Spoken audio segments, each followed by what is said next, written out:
नमस्कार दोस्तों और स्टडी विद ज्ञान प्रकाश में आपका बहुत बहुत स्वागत है। समीक्षा अधिकारी सहायक समीक्षा अधिकारी प्रारंभिक परीक्षा के लिए ये टेस्ट सीरीज चल रही है, जिसके 4 वीडियो अब तक अपलोड हो चुके हैं। सभी के लिंक वीडियो के डिस्क्रिप्शन में आपको मिल जाएंगे। अगर आपने अभी तक ये जो पहले के 4 टेस्ट हैं नहीं लगाए हैं इसको तो जाकर लगा लीजिएगा। इसमें से बहुत सारे प्रश्न हैं जो कि संभावित हैं, परीक्षा में पूछे जा सकते हैं। तो आज हम लोग लगाएंगे मॉडल पेपर नंबर 5 और पहला क्वेश्चन बहुत ही महत्वपूर्ण है, ध्यान से देखिए। शेरशाह सूरी का अंतिम अभियान किस राज्य के विरुद्ध था? और इसका सही आंसर हो जाएगा, गेस करिए, सही आंसर इसका हो जाएगा ऑप्शन ए यानी कि कालिंजर। देखिए फ्रेंड्स, कालिंजर 1945 में कालिंजर के विरुद्ध लड़ते हुए एक बम फटने से शेरशाह की मौत हो गई थी। तो सही जवाब इसका ऑप्शन ए होगा।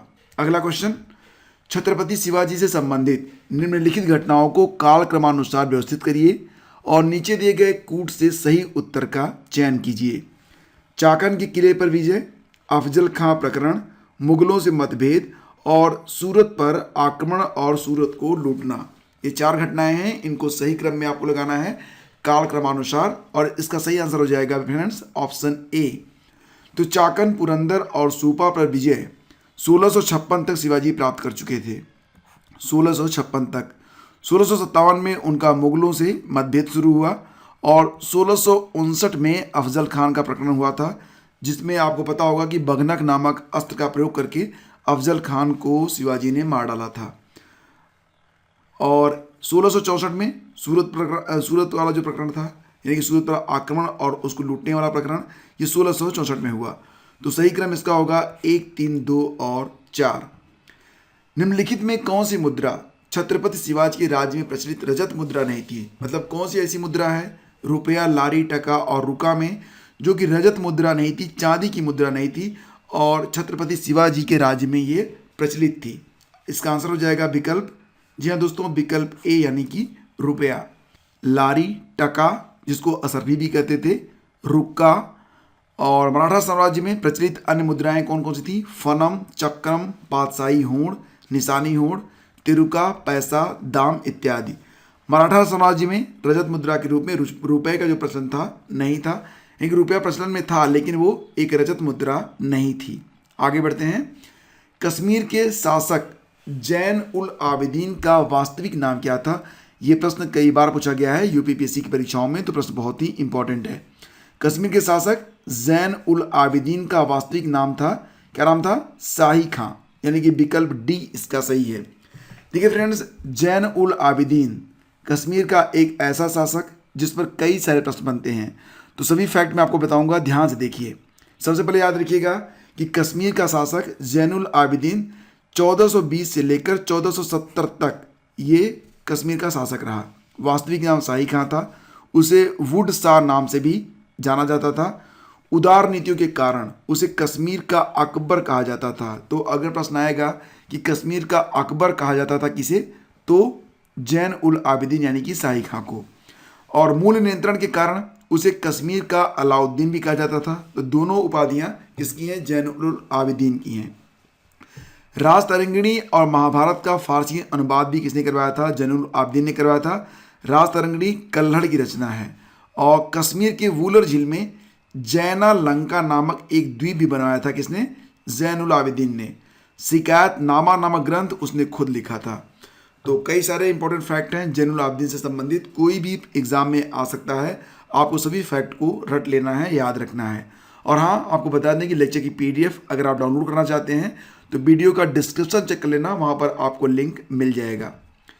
तो फ्रेंड्स, यहाँ पर कथन और कारण से संबंधित प्रश्न है। कथन है कि राज्य के मामले में शिवाजी एक मंत्रिपरिषद से सलाह लेते थे। कारण दिया गया है प्रत्येक मंत्री अपने विभाग का स्वतंत्र प्रभार रखता था। अब यहाँ पर कूट का प्रयोग करके आपको उत्तर देना है। कथन व कारण सही है, कारण कथन की व्याख्या है। दूसरा है कथन और कारण सही है, कारण कथन की व्याख्या नहीं है। अगर आपको सही लगता है तो जो सही लगता है वो आपको वहाँ पर ब्लैक करना होगा सही ओवेल को।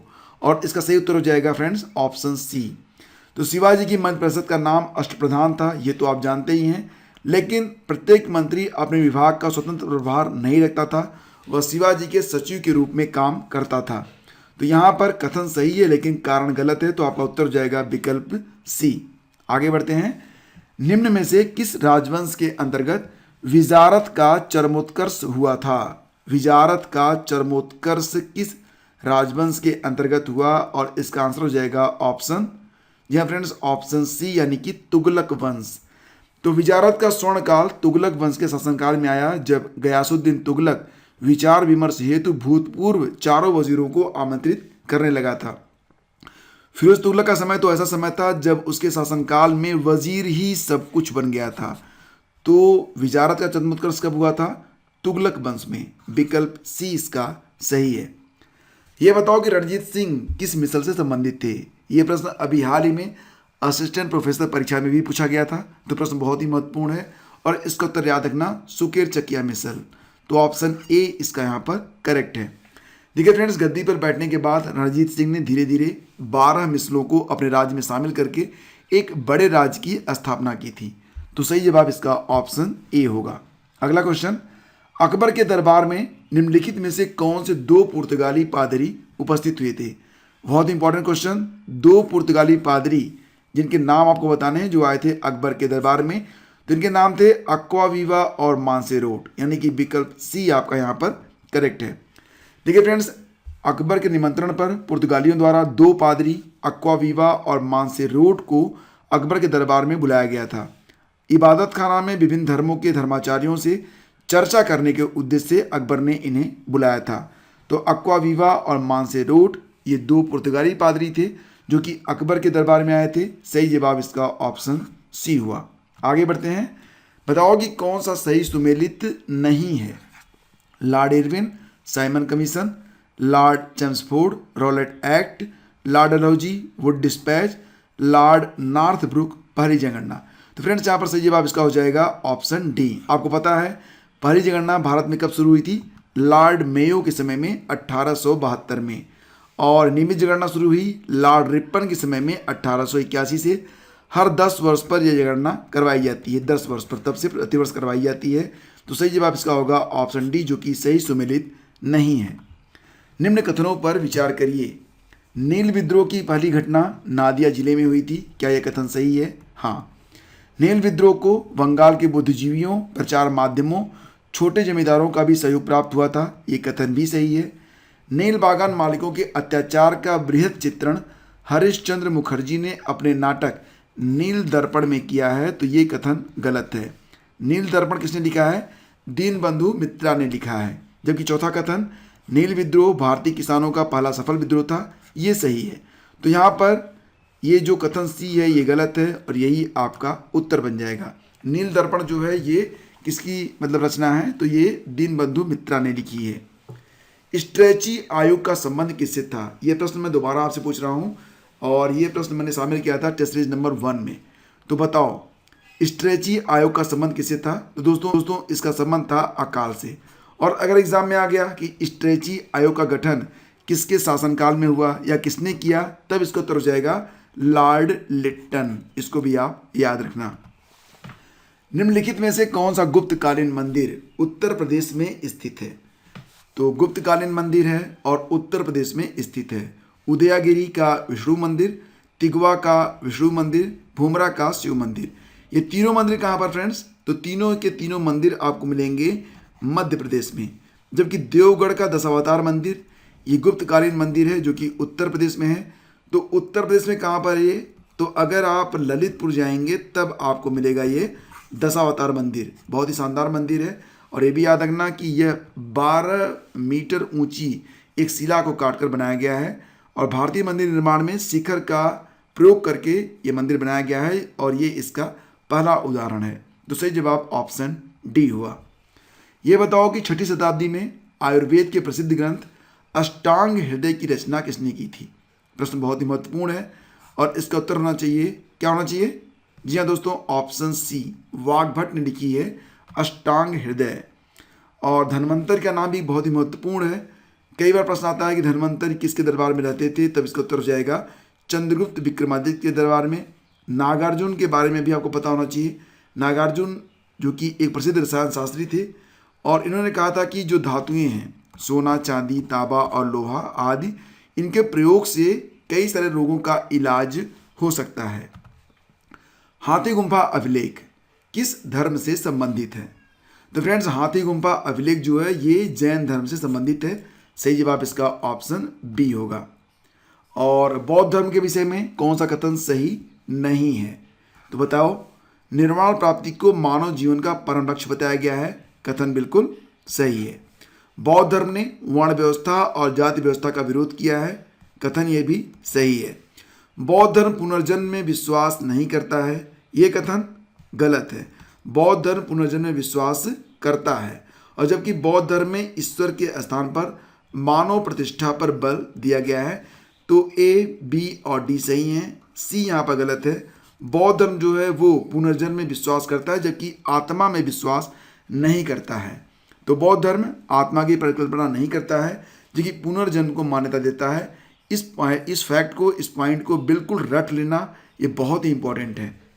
ये बताओ कि सिंध पर अरब आक्रमण के संदर्भ में निम्न कथनों पर विचार करिए और सही का चुनाव करिए। पहला कथन, अरब आक्रमण के समय सिंध पर हिंदू राजा दाहिर का शासन था। ये कथन सही है। अरब आक्रमण के विषय में महत्वपूर्ण सूचना हमें मिलती है चचनामा से। ये भी सही है। यानी कि हमें जो विकल्प ए और बी दिए गए हैं दोनों सही हैं, तो हम यहाँ पर उत्तर देंगे विकल्प सी को, क्योंकि विकल्प सी कह रहा है कि विकल्प ए और बी दोनों सत्य हैं। अब यहाँ पर एक प्रश्न आपसे, बताओ कि चचनामा के लेखक कौन है? चचनामा किसने लिखा है?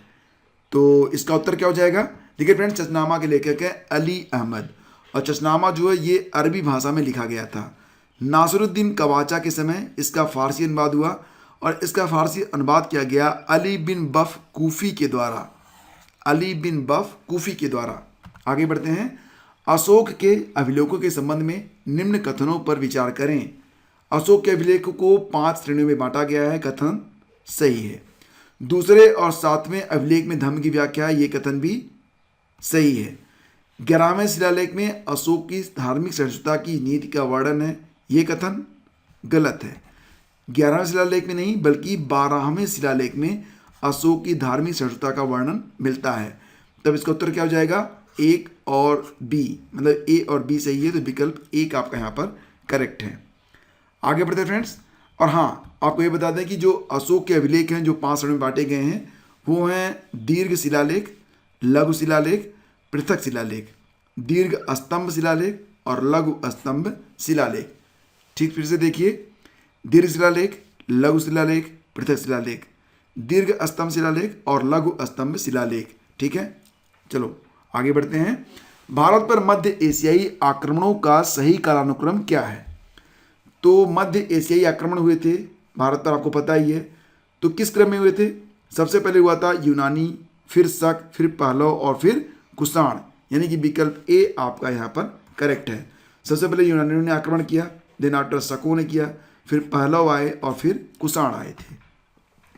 निम्नलिखित में से गुप्तकालीन सिक्कों से संबंधित कौन सा कथन सही नहीं है? तो गुप्त राजाओं ने बड़ी संख्या में सोने के सिक्के जारी किए जो दिनार कहलाते थे। यह कथन सत्य है। चंद्रगुप्त द्वितीय, कुमारगुप्त प्रथम, स्तनगुप्त और बुद्धगुप्त ने चांदी के सिक्के जारी किए। ये कथन भी सही है। सिक्कों के अग्रभाग पर राजाओं की आकृति उकेरी गई है, पृष्ठ भाग पर देवताओं की आकृति उकेरी गई है। यह कथन सही है। जबकि गुप्त राजाओं द्वारा जारी किए गए सबसे अधिक सिक्के तांबे के थे। यह कथन गलत है। ये सिक्के जो थे ज़्यादातर जो थे वो किसके थे? सोने के सिक्के थे। तो फ्रेंड्स, इस प्रकार से इसका सही जवाब हो जाएगा ऑप्शन डी। ये बताओ कि किसने द फिलॉसफी ऑफ द बम लिखी? द फिलॉसफी ऑफ बम, ये कई बार पूछा गया प्रश्न है, जिसका उत्तर हो जाएगा भगवती चरण बोहरा। विकल्प सी इसका करेक्ट है। और ये भी याद रखना कि भगवती चरण बोहरा ने 23 दिसंबर 1929 को वायसराय लॉर्ड इरविन की ट्रेन में बम विस्फोट भी किया था। अगला क्वेश्चन होगा कि भारतीय राष्ट्रीय कांग्रेस के किस सत्र में मूलभूत अधिकारों और आर्थिक नीति का संकल्प पारित किया गया? तो इसका उत्तर हो जाएगा, बताओ, भारतीय राष्ट्रीय कांग्रेस के किस सत्र में मूलभूत अधिकारों और आर्थिक नीति पर संकल्प पारित किया गया था? लखनऊ सत्र में। अब यहाँ पर आपको ये बताना है कि लखनऊ सत्र कब आयोजित हुआ था। ये उत्तर आप बताएंगे नीचे कमेंट करके। आगे बढ़ते हैं। क्वेश्चन होगा कि निम्नलिखित में से कौन सा नगर 1857 के विद्रोह का केंद्र नहीं था? अयोध्या, आगरा, दिल्ली और कानपुर। सही जवाब हो जाएगा ऑप्शन बी। आगरा जो था ये 1857 के विद्रोह का केंद्र नहीं था। तो देखिए फ्रेंड्स, आगरा के अलावा दिल्ली, कानपुर और अयोध्या जो थे ये केंद्र में थे। आजमगढ़ उद्घोषणा के बारे में बताओ। 2 पॉइंट हैं। पहला 1857 के विद्रोहियों की घोषणा से, दूसरा है 1942 के विद्रोह में भूमिगत आंदोलन के मुखिया के वक्तव्य से।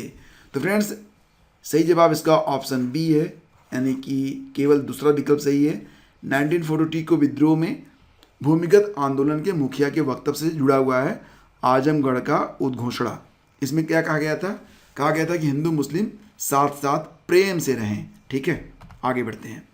यह बताओ कि इब्न बतूता इनमें से किस दिल्ली सुल्तान के रूप में चीन गया था? अलाउद्दीन खिलजी, मोहम्मद बिन तुगलक, इल्तुतमिश, फिरोज शाह तुगलक। सही जवाब हो जाएगा ऑप्शन बी, मोहम्मद बिन तुगलक। और फ्रेंड्स इसी के साथ अगला क्वेश्चन होगा कि अलबरूनी की किताब किताबुल हिंद किस भाषा में लिखी गई है? किताबुल हिंद किस भाषा में लिखी गई है? तो इसका उत्तर हो जाएगा, बताओ, इसका उत्तर हो जाएगा अरबी भाषा में। ठीक है, फारसी मत करना इसे। अलबरूनी की जो किताब है किताबुल हिंद, ये अरबी भाषा में है। तो ये थे आज के टेस्ट के 25 प्रश्न। अब मैं आपसे 3 प्रश्न पूछूंगा, इसका उत्तर आपको नीचे कमेंट करके बताना है। राजा राम मोहन राय को राजा की उपाधि किसने दी थी? बताओ। फिरदौसिया सिलसिला की स्थापना शेख बदरुद्दीन समरकंदी ने किस स्थान पर किया था? और अगला क्वेश्चन होगा, हड़प्पा काल का एक कांसे का रथ जो मिला है जिसमें 2 बैलों की जोड़ी जुती हुई है और एक नग्न मानव उसे चला रहा है, ये किस स्थान से प्राप्त हुआ है? तो 3 प्रश्न, इसका उत्तर आप कमेंट करिएगा। सही उत्तर जानने के लिए आप जुड़ सकते हैं हमारे टेलीग्राम चैनल से, जहां पर इन तीनों प्रश्नों के उत्तर आपको मिल जाएंगे। लेक्चर की पीडीएफ भी आपको मिल जाएगी। हालांकि लेक्चर की पीडीएफ आपको नीचे वीडियो का डिस्क्रिप्शन जो होगा उसको चेक करेंगे तो वहां पर भी आपको प्राप्त हो जाएगा। तो फ्रेंड्स आज की वीडियो में बस इतना ही। शीघ्र मिलते हैं आपसे एक नए वीडियो में। Thank you so much.